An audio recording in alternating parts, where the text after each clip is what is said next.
So welcome everybody. And this is my monthly free group coaching call. I'm Susan Campbell, as I think you know. And I won't be doing any more calls for the summer, June, July, and August. I'll resume at the first Tuesday in September. I'm taking the summer off and I have no plan, just gonna see how I am when I don't have any agenda or any structure. So I'll let you know in September how that goes. So today I wanted to ping off of the blog that I wrote about restoring your own flow. I wanted to start with the idea of what a healthy system or a healthy organism is able to do, how a healthy organism moves through the world. So that means you, let's say to the extent that you're in your natural flow, this is what it looks like. However, before I go into that, I just want to say there are a lot of things that happen to us early in life and later in life as well that have us unable to follow this natural rhythm of what a healthy organism does. There's conformity pressure from the family. You have to cut off some of your own feelings and self-expression in order to belong to the family or in order to belong to the society. And there are many, many other things. And we're going to get into the other things that interrupt your flow after I just go through this model. And this comes from biology, but it also comes from just me witnessing my own clients and my own being as I've lived so many years. So an organism starts out in equilibrium. Has anybody ever felt equilibrium? Rest, relaxation. I'm just here, I'm satisfied, and I'm like, a need will arise. A need will eventually arise. Like, okay, right now I'm pretty relaxed. I'm not hungry or cold or anything like that. Just notice yourself and the idea that some people can't ever experience equilibrium. There are things that happened in their background. And as I said, I'll inventory those with you later on, that has them always vigilant, always on alert, and not really trusting that when I need to pay attention to something, I'll be able to do that. No, I've got to be vigilant all the time. So if that's true of you at all, just notice how you feel with that. And it's not just the ability to be in the moment in like rest or relaxation. There's also this equilibrium concept also applies to being in balance between, like in a normal human in this day and age, between sitting down and doing work and getting up and moving around and giving your body the movement it needs, staying in balance around those things, staying in balance around, am I too full? Am I hungry?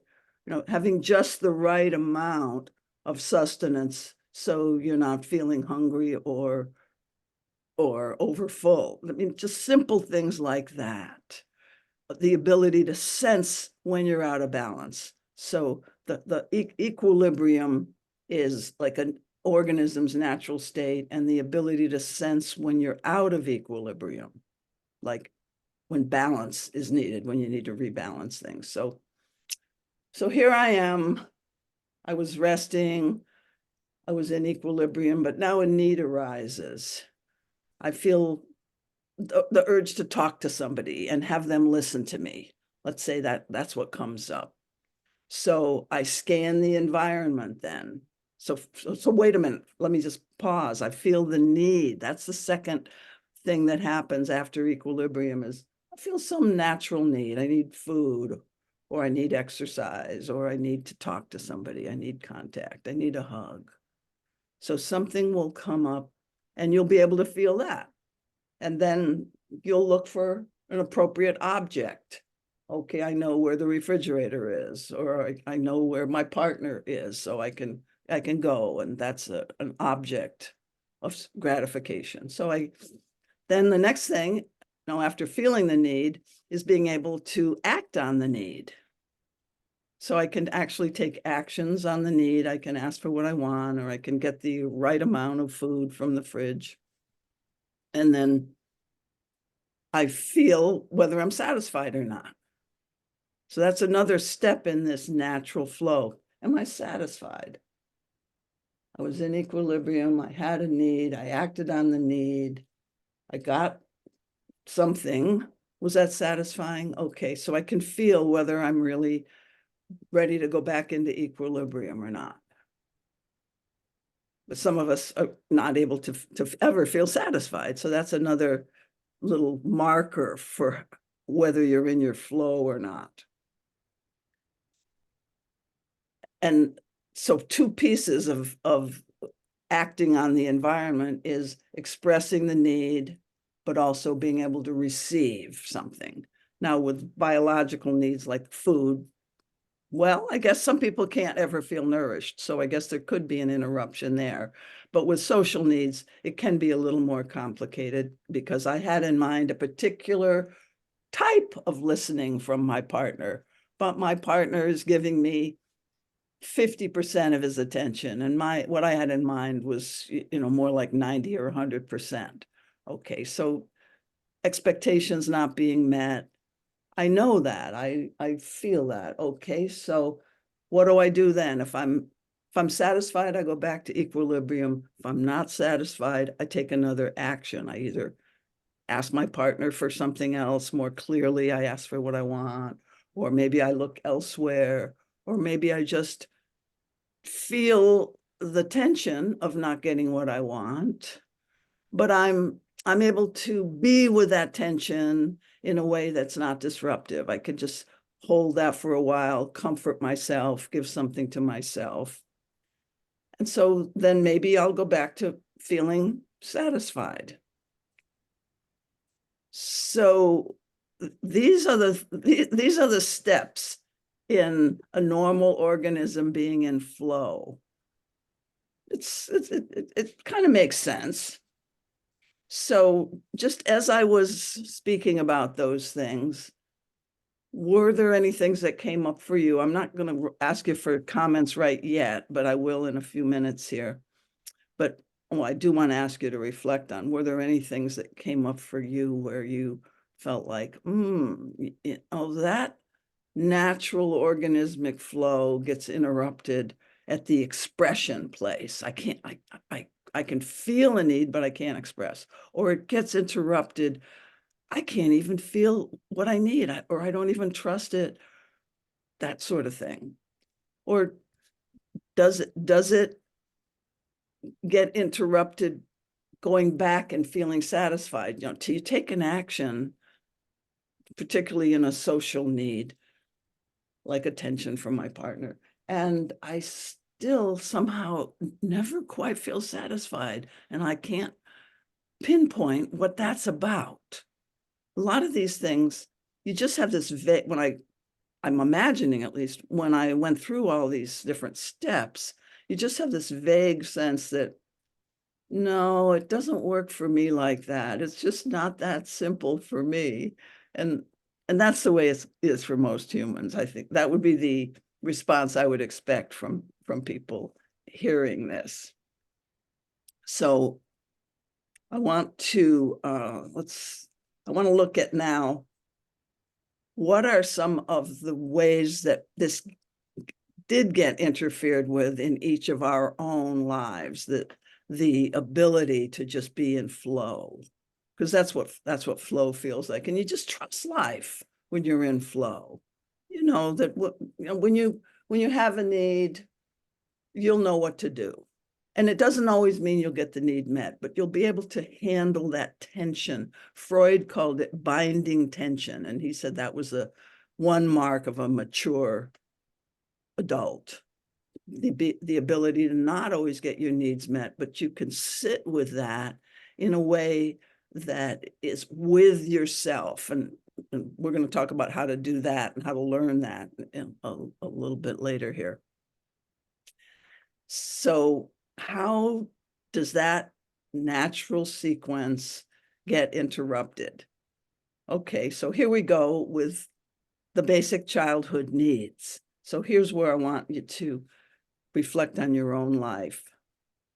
I'm going to be going through a few of the basic developmental needs of all humans. All children need these things, these conditions to grow up healthy, to have strong bonds of attachment, to be able to feel secure in relationships and just relaxed about life, trust life.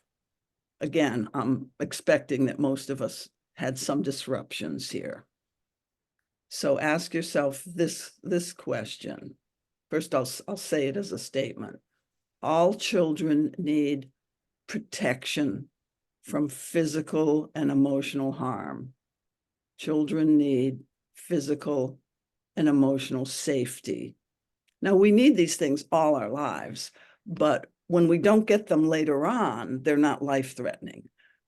So we can, we ought to have developed options, once we're adults and on our own and not under our parents' care anymore. But what we learn in childhood is like a program. It's like a set of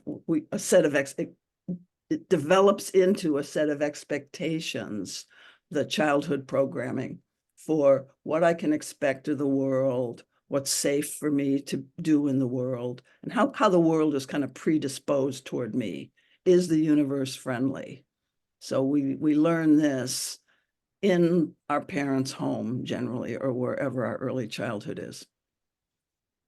So were you protected from physical and emotional harm? Do you feel like your parents stood up for you?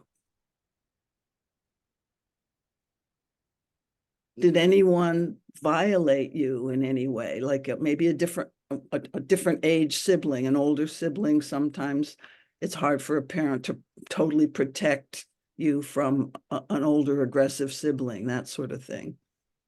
Bullying. Would your parents step in if you were being bullied? Would they even know about it? Would you even tell them? Or was there so much chaos in the house that you felt unprotected and there wouldn't be anybody you could turn to? Or do you have memories of actually being protected? Like I remember once there was a bad car accident that my father and I came upon when we were just taking a walk in the neighborhood. And I was maybe 4 years old, and he just picked me up and walked away from it because I guess it was a very horrible thing to look at. And I had that feeling he's protecting me from something. Actually, though, I wanted to see it, but good for him. He was protecting me. So maybe you have specific memories of being unprotected or protected. Or maybe you just have this vague sense of, no, given the way seem to be wired today, I'm pretty sure that somewhere there I didn't feel safe. And I'm gonna ask for a show of hands about some of these things at the end, but I want to explain them each first. There's just a few of these basic needs. The other important need, one of the other ones, is we all need loving attention. We need somebody who looks in our eyes and lets us know that we're valued. You're such a good kid, that sort of thing. Or I'm really happy to spend time with you. Loving attention actually is often measured in the amount of time your parent was spending with you. Were they interested in you, or did you just have to sort of tag along with the stuff that they did? What do you remember about receiving loving attention, appreciation, compliments, that kind of thing? Or possibly mirroring of what you're good at. I know you don't like math and science, but boy, you're really good at putting things together. That ability to see how all these parts fit together in these little toys, or how to put that car back together. You you get mirroring from the adults around you. That's important for feeling like I'm valued. You don't get loving attention, you're going to probably have some questions about your own value and be still seeking that later on. All of this stuff then creates unfinished business, as we know. And just a couple other basic childhood needs. One is we all need co-regulation. When you're upset or afraid, who do you run to when you're a child? Who did you run to one of your parents, expecting them to hold you and soothe you?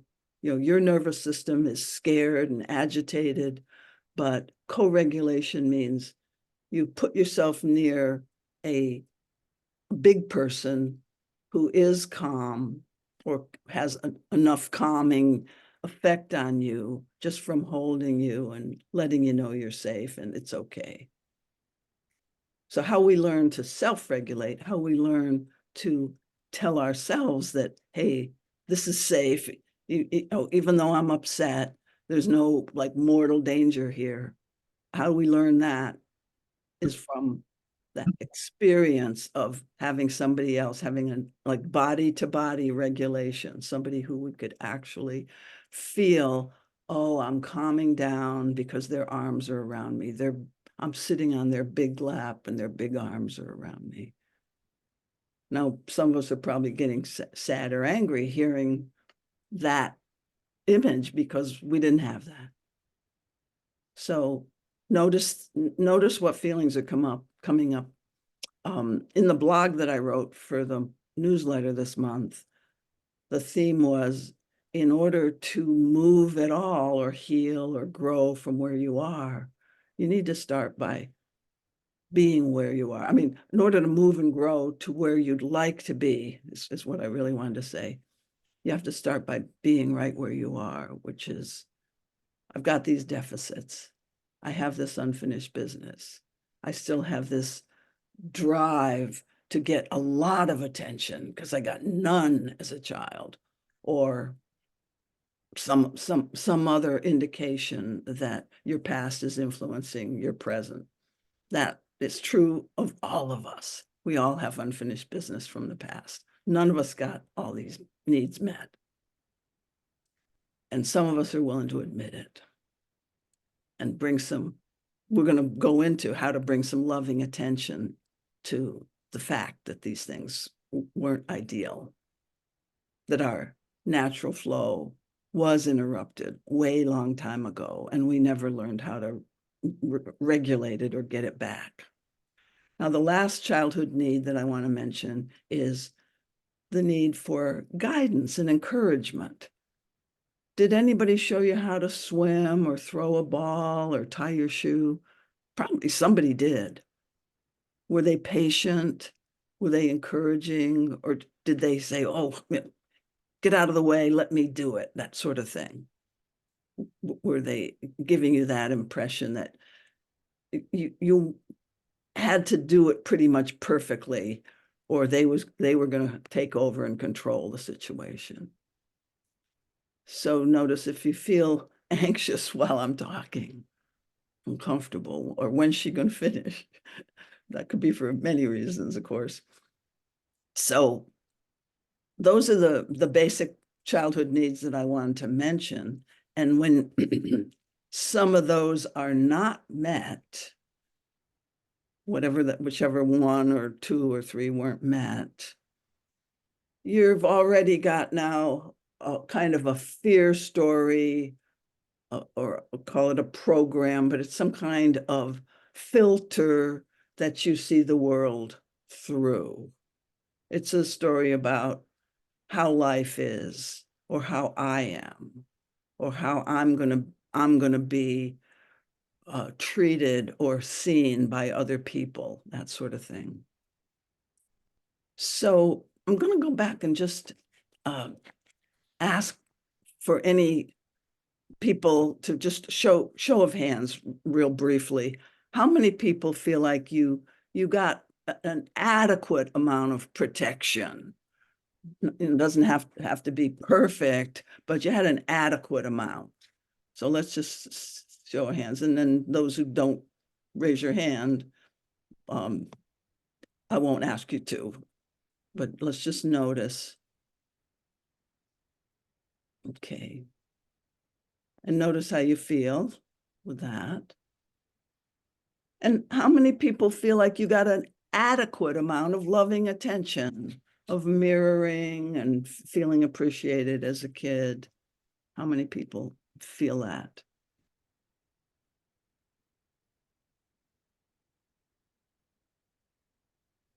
Okay. And what about co-regulation? Somebody to go to and help you calm yourself down. How many people have that, had that? And maybe you don't remember much, but you have a general sense that you had an adequate amount of that.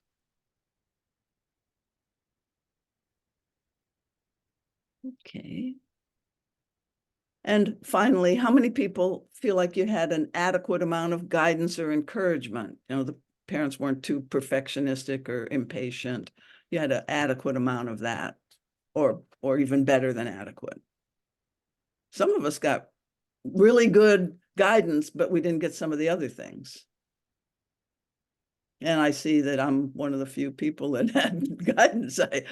I maybe it's not so common to have an adequate amount of guidance. Yeah. So given that we're now owning, especially when you didn't raise your hand, and I didn't raise my hand for one because I just don't remember. And when I don't remember, for me, and I'm thinking, yeah, maybe I really had to regulate myself, because I actually sucked my thumb for a while as a child, and that's a form of self-regulation at an early age, when a kid probably ought to be held instead of, the parent probably ought to have picked me up and given me physical nurturance when they saw me sucking my thumb. But no, what they do is they take the thumb out of the mouth. No, well-meaning parents, because they care what other people think. So I'm sure some of us had stuff like that go on, and maybe more painful than that even. But let's admit it to ourselves now. And what happens then, once we've got this childhood unfinished business and we've got this kind of fear story about how the world is, it develops into personality patterns, like a people-pleasing pattern, or always finding fault with something, always seeing what's missing, or just a pattern of being kind of suspicious of what's coming in. I don't know what to trust. So I call these control patterns, and I've got an extensive list of these control patterns in the book 5-Minute Relationship Repair. But they're things like that, or over-explaining, defending yourself, that sort of thing. So we all have these personality patterns that indicate that there's something that we don't want to feel. Oh, defending yourself. Somebody disagrees with you and you go, oh, well, you don't understand. Let me tell you what, instead of feeling your feelings. That's what control patterns are designed to do, is keep you within a narrow comfort zone, so you don't have to revisit the fact that you have these unmet childhood needs. But of course, those of us who come to these events with me, you want to feel your feelings, but there are patterns that sometimes make our feelings hard to feel. And when we notice ourselves in one of these patterns, like I talked about the pattern of judging others in the blog that I wrote, judging others instead of feeling your feelings. Judge the other person for taking up too much space in a group. Oh, well, what's your feeling? Well, you start with anger, but then underneath that, it's, gee, I want to be able to get that kind of attention. there's this unmet need, and there's a feeling of lack, of need, and we don't learn that well how to regulate ourselves. I mean, as children, a lot of us didn't anyway, learn that well how to regulate ourselves when we're feeling upset or some kind of emotional pain. So we develop all these personality patterns, and these control patterns are basically what our whole personality is made up of. A bunch of strategies, we could call them coping strategies, but they're also strategies for not feeling. So when you catch yourself in one of these, and that's one of the very important exercises in the book, Getting Real, is revising. Revising when you notice yourself in an automatic pattern, like at the end of the day. One of the activities that I recommend is at the end of each day. When was I? Hi. When was I on automatic? When did I not speak up for myself? When did I kind of shut down? Okay, so I noticed that I said something that I didn't mean, or I didn't speak up at the end of the day. So what would I have said if I had been more authentic? And you actually say that out loud to yourself, or as if you're saying it to the other person. So that's one of those exercises, one of those practices that I think is so important. But the other practice, and slow on, other practice is inner work, trigger work, and that's what I want to get to now. Is you can do trigger work without even having a specific trigger. I've taught a lot of you on this, in this space already, about how to start with a triggering event and inquire and feel and inquire and look and open up. And I'm going to do that with the group today, but you can do it. What I want to show you is you don't have to have an explicit triggering event in order to do inner work. You can do it with some vague sense of ill-at-easeness, stuckness, like we've gotten in touch with here today on this call. Now, Suzanne, you have a comment or a question? I see that hand is raised, and I don't know if that was from before or not. I guess not. That was an accident. I don't know how. Yeah, fine. Yeah. I know that happens. And sometimes when people raise their physical hand, I think the Zoom hand just pops up sometimes. So I'm still learning about some of those. Thank you. I'm sorry. I'll try and. Okay, yeah, get rid of that. Okay, so we're gonna in a few minutes do some trigger work here today, but it's not going to be about a trigger, although a trigger reaction may come up in the process. We'll see. It's going to be an experiment. But just to complete the kind of overview, so we have this program, our program in our psyche now of what to watch out for in the world, what to look for in the world, whether it's safe to feel certain things. So we develop these control patterns, and the control patterns are basically designed to ward off the feeling of being triggered. So you're trying to manage your environment so nothing uncomfortable will happen. Now, control patterns can be the reactive behaviors that indicate you're triggered as well. So that can be a little confusing if people are real linear thinkers, but the basic idea is control patterns.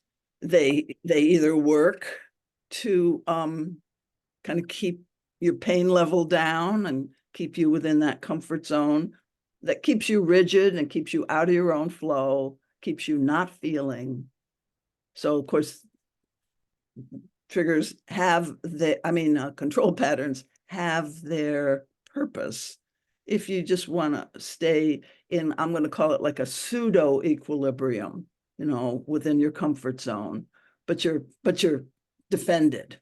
and you're rigid because you're not going to be able to handle a lot of actual reality. The purpose of all this work is to be able to restore that flow and restore that responsiveness, that natural responsiveness to whatever shows up in your life. I call it surfing life. Something new shows up, you have to act on it. It's something you've never experienced before, just like a surfer never experienced that particular type of wave before, or that particular wave at least. So social relations are like that. Flirting is like that. Getting to know a new person is like that. There's always kind of a dance between my behavior and then what happens in the environment. Well, gee, it was something I hadn't expected. I got a disappointing response. What do? Do I go into my little hidey hole, or do I say, geez, when you said that, I was hoping you'd say this. Any chance I could get this instead of that? Or whatever, you're spontaneous. That's what spontaneity looks like. You don't get controlled and limited by what the environment gives you. You have a creative response. So that's the ideal healthy organism. So we can get back there by doing this inner work. But before I go into guiding you in how to do inner work, how to do the compassionate self-inquiry practice, which I've done with a lot of you on these calls, how to do that without being triggered. Before I do that, any comments or questions about anything at all? We've got time here. Yeah, Don. Yes, Susan, I just realized when we went through that exercise of did we get adequate modeling, did we get adequate regulate, all those things, and I didn't hold my hand up, and I'd like to go out and come back in again. All And right. reflecting on it, I realized that I must have gotten enough adequate to know when I wasn't getting it. Uh-huh. Yeah. And and then I started thinking about that I had two step grandfathers who gave me the male role models, who gave me nurturing and who were the heroes of my life, more so than my mother and my stepfather and other relatives. They were my cheerleaders. They were 100% for me. So I did get something very adequate, and I think back at it now and I go, wow, I bow to them wherever they are floating around the universe. So that's, Yeah. I just wanted to mention that. I think that's a good thing to mention. Thanks, Don. I'd like to ask others, how many of you had somebody other than your parents or outside of your immediate nuclear family, like a grandparent or a teacher or just somebody else, another adult, who I'm going to say you knew enough to seek out, or you were lucky enough for them to like come rescue you? But how many people maybe had more of those nurturing needs met from an adult other than the parent? Anybody else besides Don? Mhm. And it could be both I mean, your parents and somebody else. Okay. See, and Don mentioned like knowing, knowing that I needed it or something like that. You didn't really say those words, but it reminded me of that. So some kids are just more resourceful to look around and look for options if they're not getting their needs met with one, like parents. So I don't know what makes that, but it's so many factors. There's so many factors besides just your parents that affect your environment, because some environments have a lot of options. And then for some of us, we were very, very isolated with just me, my mommy, and my daddy. And in my early childhood before school, it was just the three of us.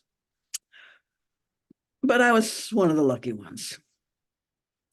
So now I'd like to see if there's any other comments or questions before I go into the, yes, Bill. Yeah, hi, this is good, Susan. Um, I didn't feel listened to as a child.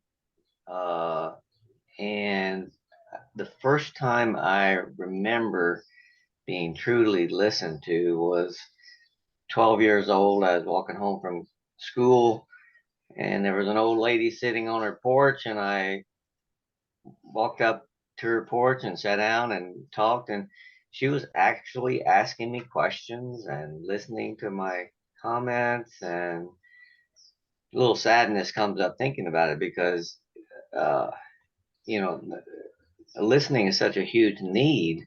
Yeah. Somebody being there and caring about you and interested, and yeah, that was so many ways just really completely missing. Yeah. It's true for so many of us, being completely listened to. I'm imagining that most of us, and I'll ask for a show of hands, that most of us didn't feel well enough listened to. I mean, even though you might have felt nurtured in other ways, how many of you did not feel? Bill found somebody, and maybe you found somebody, but there was a big gap. Let's just call it that, a big deficit in feeling listened to. How many would raise your hand, would own that? Yeah. Yeah. Thanks. That's a huge number there. And that's probably representative of our world. Mhm. Wow. So I spent my life developing myself to be somebody who's a good listener. Yeah. Well, wonderful. I mean, that could be, that's taking something that happened to you and actually developing yourself, Hmm. intentionally developing yourself. Now, if you can't receive, if you're always Hmm. like Giving. listening to others, which is a kind of receiving, but you're not receiving listening. Some of us will interview others and be really good listeners and somehow have that core unconscious belief that nobody wants to listen to me, but I can get other people talking and I can get my attention needs met that way. Yep, So done that. done that. Yeah. Yeah.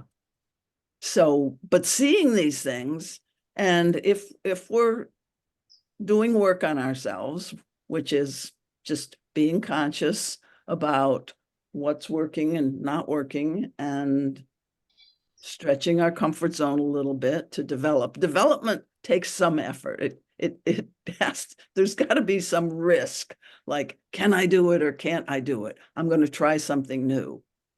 And from what I hear, this is very hard for the young people these days. That's I'm reading a lot about the young people who are just, everything's on the computer. I mean, those of us who are here are, I'm going to say, lucky enough to have some kind of life outside of the internet, right? Where we actually get to take risks in the flesh and blood. And those are the kind that I think really develop us rather than anonymous, interactions. So I don't know if I don't know enough young people to know if this is a general thing, but let's reach out to those young people. Can we? They need us. They, like Bill's become a good listener.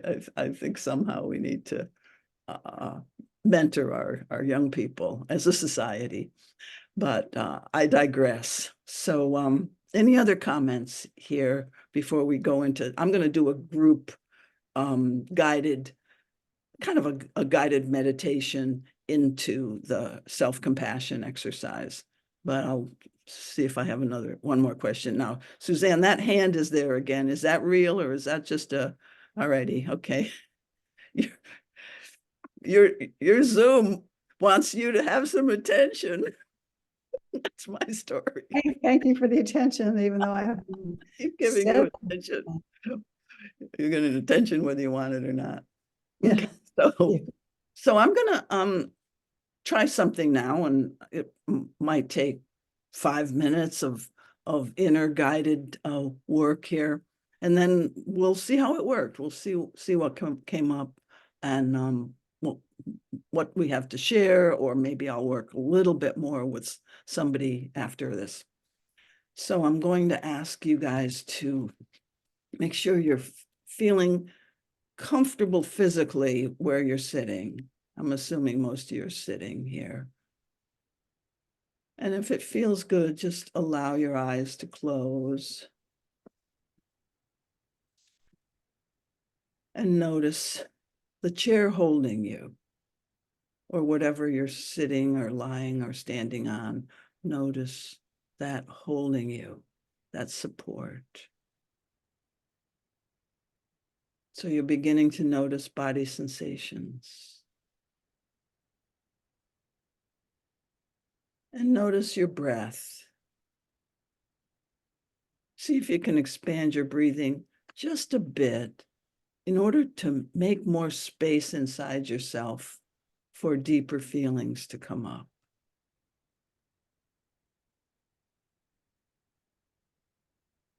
So we always start this practice by a little bit of self-calming and awareness of our body's presence in this space.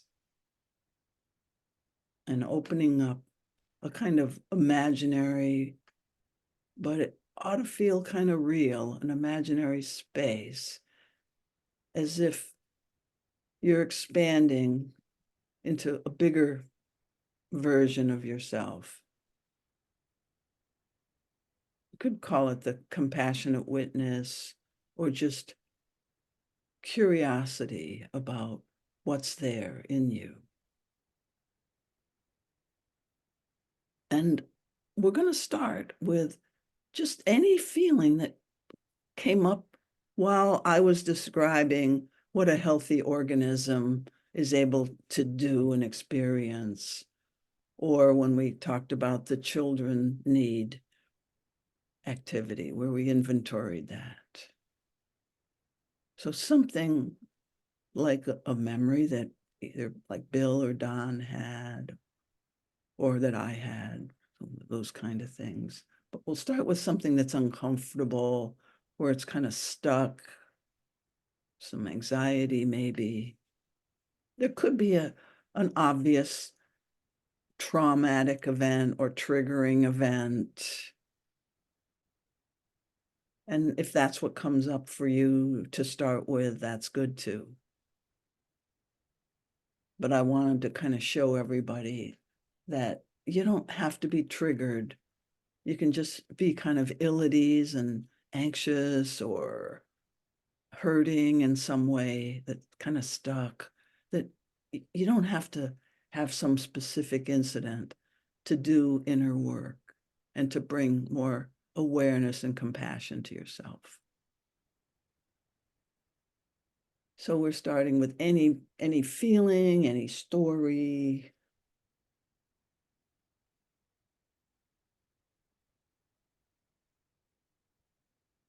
And once you get that, notice how your body feels.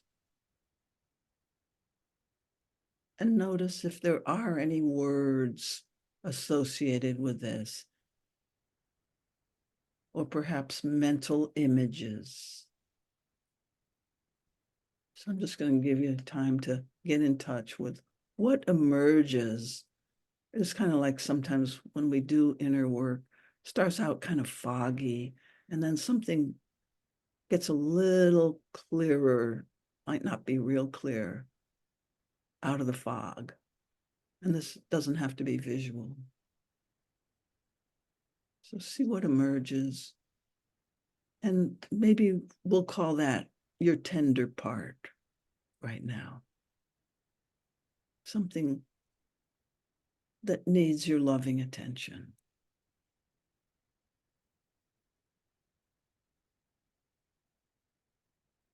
So you're bringing that into this safe space that we've created with our breath. And just continue to breathe slowly and deeply.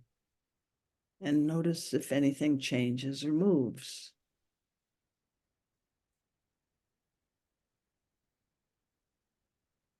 Is there any pain there? Any painful feelings?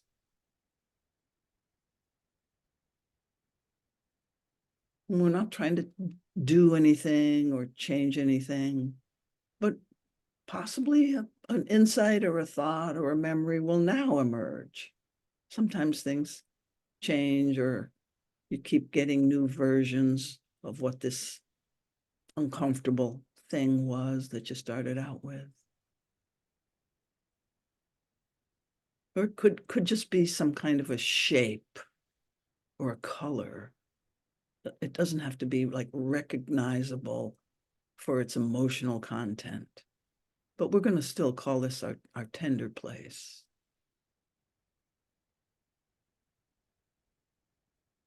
And as you continue to breathe and stay with the image of this and the feeling of this, just imagine that you're a big, nurturing presence, making space for this much loved part of yourself, like a much loved child.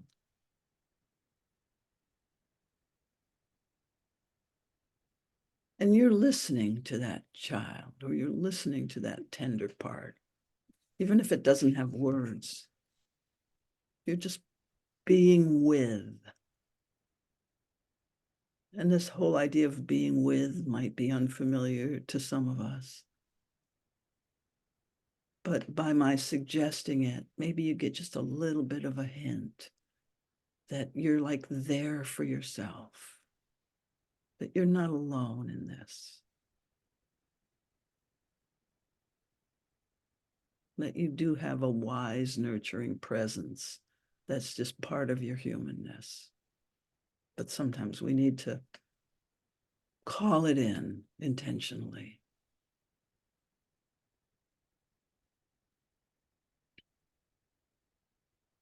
Now continue just tracking your feelings and sensations as you hold space, as you be with.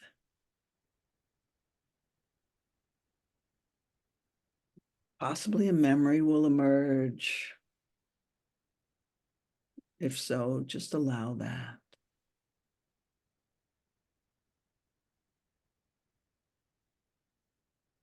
Or maybe you're just sitting quietly here with this kind of vague sense of this tender part. Whatever's happening is okay. We're not going for any big insight or catharsis here.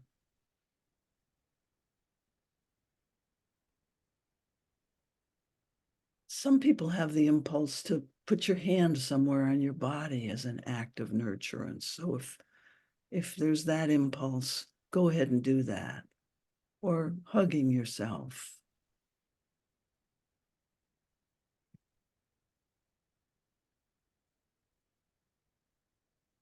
If feelings ever get intense and you want to back off from this, you can just open your eyes and look around, maybe shake your body a little bit so you can intentionally come out of the space that you've created now.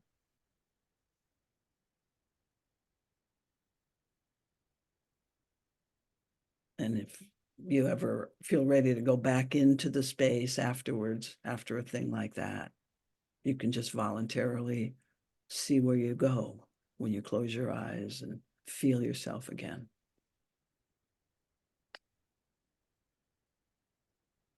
So we'll just sit here for maybe another 30 seconds or so, getting ready to bring this to a close. Words may come, but they're not necessary at all. Words may come that either someone you want to hear from someone else, or things that you want to say to yourself. But if words come at this point, make them be nurturing and supportive. Things like, I'm here with you. I'm here for you. I'm with you. You're not alone. So continue to track your breathing and feel your body sensations. And perhaps do something now that anchors in this feeling of being with yourself, no matter where it led to, whether it's just a hand on your heart or your belly or on your forehead or a hug, or just the simple feeling of your body being held by the chair or a certain kind of breathing. Any of this can serve as a kind of reminder, or we call them anchors, for this space that's always available to you. So with a few more breaths now, just appreciate yourself for going into this, for feeling whatever you felt. And then when you're ready, open your eyes and we'll come back to this group.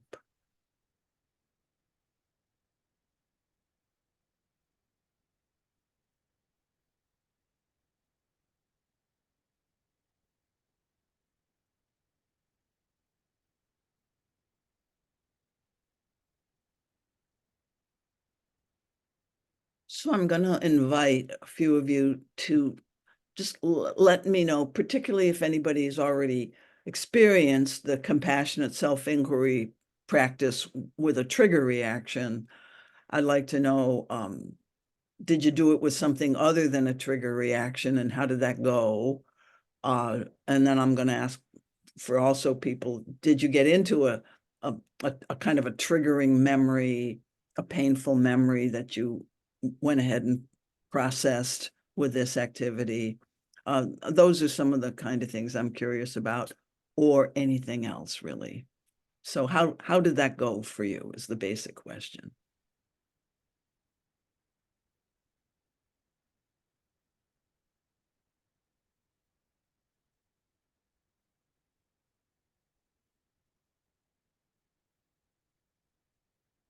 Let me ask, how many people went to some triggering event, some specific memory, whether it's adulthood or childhood? How much, just show of hands for that. Yeah, because I haven't actually done this very much in a group like this. I do this with my individual coaching practice, but so I'm interested. So about half of us went to a triggering event and then worked it from there. How many people had difficulty feeling compassion or tenderness for this part? Anybody have difficulty there? Some possible little, yeah. I mean, usually there's some people who just can't find that space. And my suggestion there is if you really had difficulty, and if you have something more like, I don't know, contempt, or that's the part of me that I don't like because it wrecks all my relationships, and that's fairly common sentiment when you're kind of beginning to do inner work. I ask people, so if you notice that voice that's quite self-critical about having this thing, whatever it was, just notice how you feel about being self-critical. Just anything at all. If you can tap into the feelings, you're moving some energy, and that's what creates healing. It's staying stuck in our mind stories, and I know what this means, and I know what I'm supposed to do here. All these rigid programs are what we're trying to free ourselves from. And we really can, by feeling feelings, following the feelings wherever they lead us. It can lead us to not being afraid of moving the energy. If you're stuck, well, you feel like I'm safe, nothing's going to hurt me.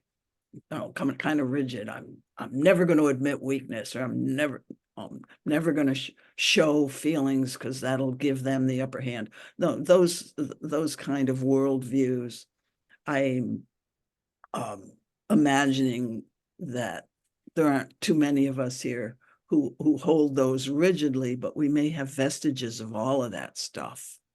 Now we know enough to question our rigid patterns, but we're still sometimes at the mercy of them. And it's important to admit it and feel sad or grieve or whatever feelings are there, anger, any feeling moves the energy, and it moves you toward healing and health and more options. Any other comments here, shares? Yeah, I felt I had tears in that process. Just I think being present to how devoid my childhood was of nurturing and caring and safety. Mhm. Yeah. Yeah. Thank you. Tears are one of the most reliable ways for moving energy.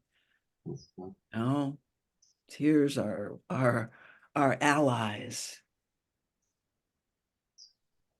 Is there anybody here who can't cry?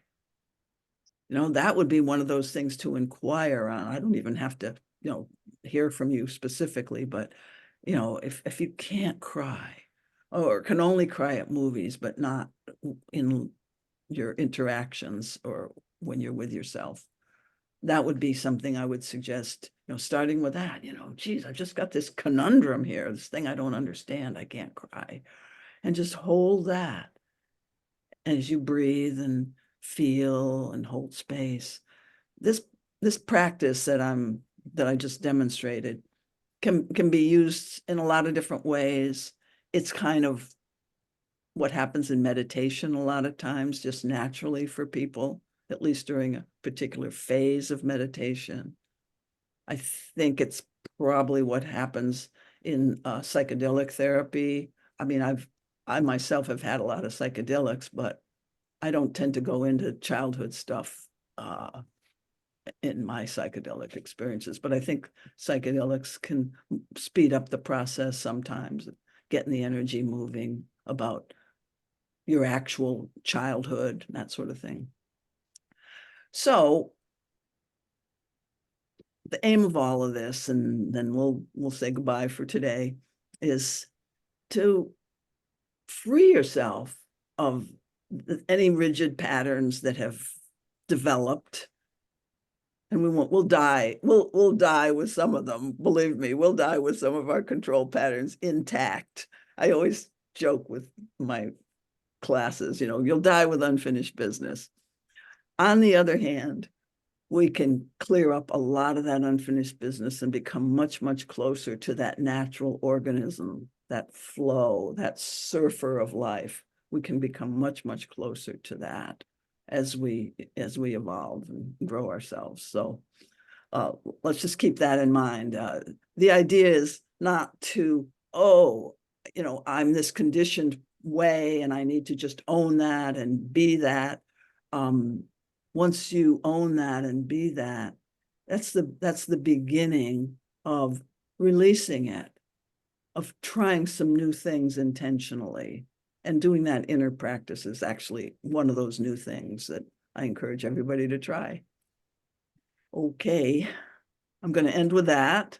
And thank you so much for coming. And I won't be sending out a newsletter until probably the end of August also, but I will be starting a new honesty salon in September, and I'll be starting a new Getting Real webinar in September. So one's September 19th and the other, the webinar, 6-session webinar on the truth skills and the trigger work stuff that I teach.